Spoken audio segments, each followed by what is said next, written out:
Pricey. Ooh, best offer, huh?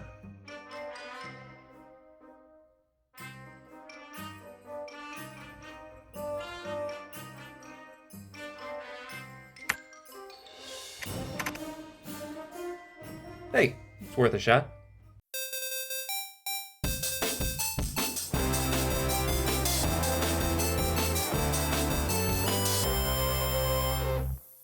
Welcome back, my friends, as we continue our series of classic comic covers.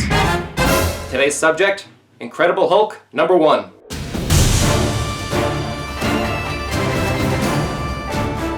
Of course, we all know the Incredible Hulk is a super popular character today, but this was not always the case. In fact, the original series ran for just 6 issues before it was cancelled in 1962. And I gotta say, this doesn't seem to be a case where a bunch of out-of-touch executives canceled something brilliant because they didn't get it.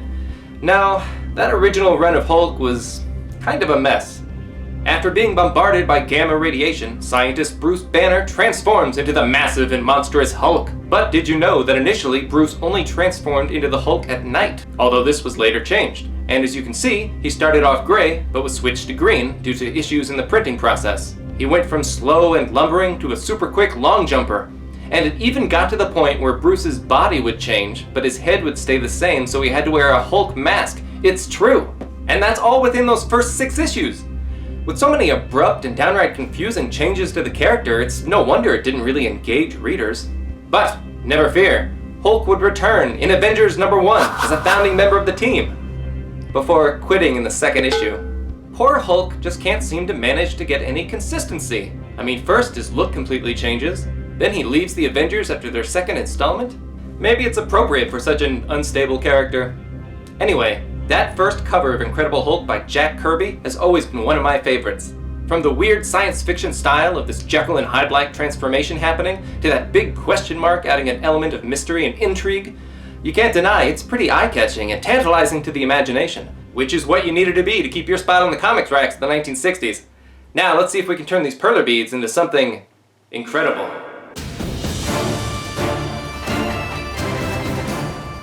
Now you'll notice I'll be making our perler pieces backwards on the boards, so the backside will be ironed. Then we'll flip them over to display the nice, clean, unironed side of the beads when we attach them to canvas. The title is easy enough. Those big blocky letters already lend themselves to pixel art pretty well. You may remember from our previous comic covers, the only text I really want readable is the title, and usually opt for a more simplistic representation of all the other little blurbs. This time, however, the words are large enough on the original design that I can give them a bit more detail. Obviously, it can't be perfect on a scale this small, but I'm happy with the style. And the original cover has that classic shading technique of having all those energetic black lines bursting off the page. I'll accomplish this by cross-hatching some purple and black beads, similar to what we did with the cranberry beads on Action Comics #1.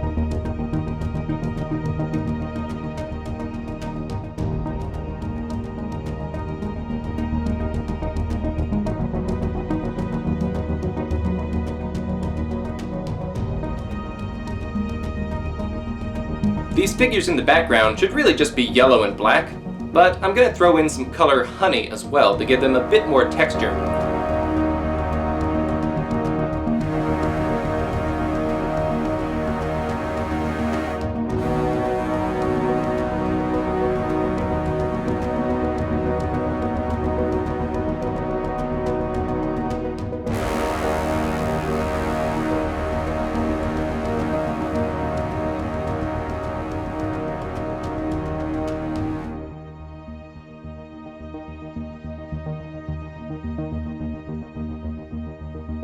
Finally, the Hulk himself is pure grayscale, just utilizing black, dark gray, gray, light gray, and white.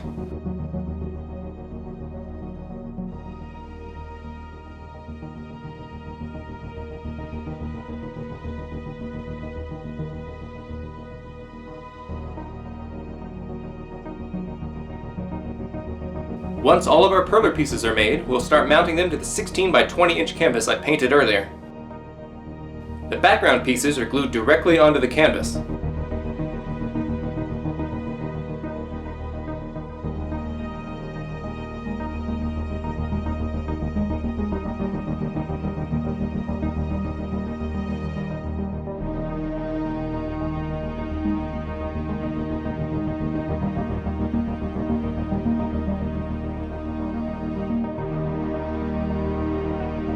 and then I'll use some black foam core to raise the title here, really having it pop off the page.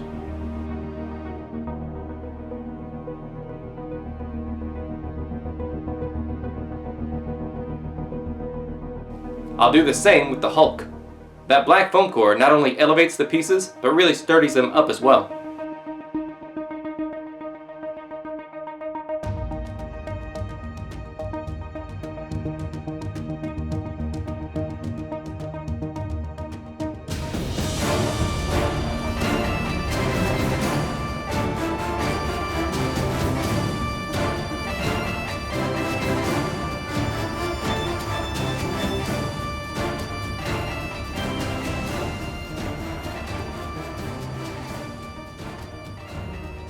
Nicely done, my friends. This was definitely one of the more complicated classic comic covers, but I really like the way it turned out. If you liked this piece, you may be interested to see the others in the series, including Action Comics #1, Fantastic Four #1, and Amazing Fantasy #15. I also did a portrait of the MCU's Hulk, where I talk a bit more about the character himself. Thanks so much for watching, guys. If you have any suggestions for the next comic cover you'd like to see, let me know in the comments. I'm always reading your guys' ideas. See you next time.